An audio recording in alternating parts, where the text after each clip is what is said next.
Today we're heading to Mali, where 4 years after the military took over, many are still wondering if life has improved. Spoiler alert, it hasn't. From power cuts to promise of elections that never quite happen, Mali has got a lot going on. So let's dive in. Let's rewind to 2020.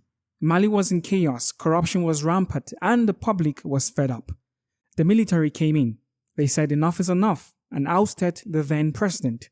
It was a bold move, inspired by what felt like a last-ditch effort to save the country. And honestly, who could blame the people for supporting it?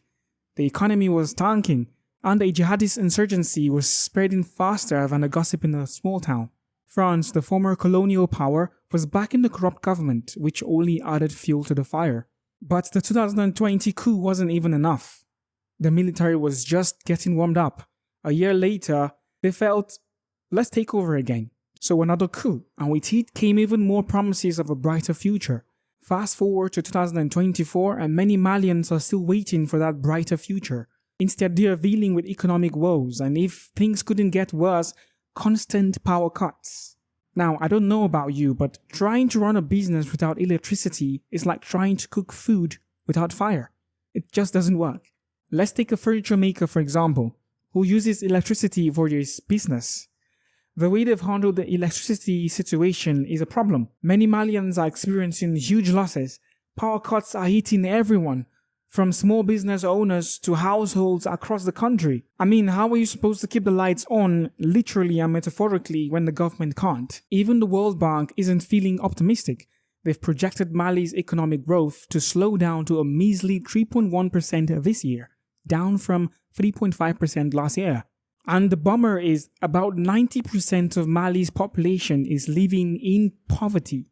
90%. That's not just a problem, it's a crisis. As if Mali didn't have enough on its plate, the military rulers decided to boot out France and UN troops who had been fighting Islamic insurgents for the past decade. Instead, they've turned to Russia for help. Now, some residents are staying hopeful. Despite all the hardship, they believe that political independence without economic independence is meaningless. They said Malians need to be patient because it's part of life. You have to go through a difficult time to have a brighter moment.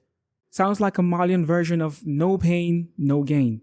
But patience isn't easy when you're living in the dark, literally. And while some may see these struggles as the price for the greater independence from France, others are just hoping for the day the lights will stay long enough for them to finish supper. So where does that leave Mali 4 years after the coup?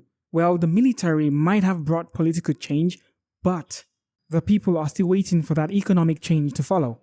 With power cuts, a stalling economy and uncertainty hanging in the air, the road ahead looks tough. But Malians are resilient.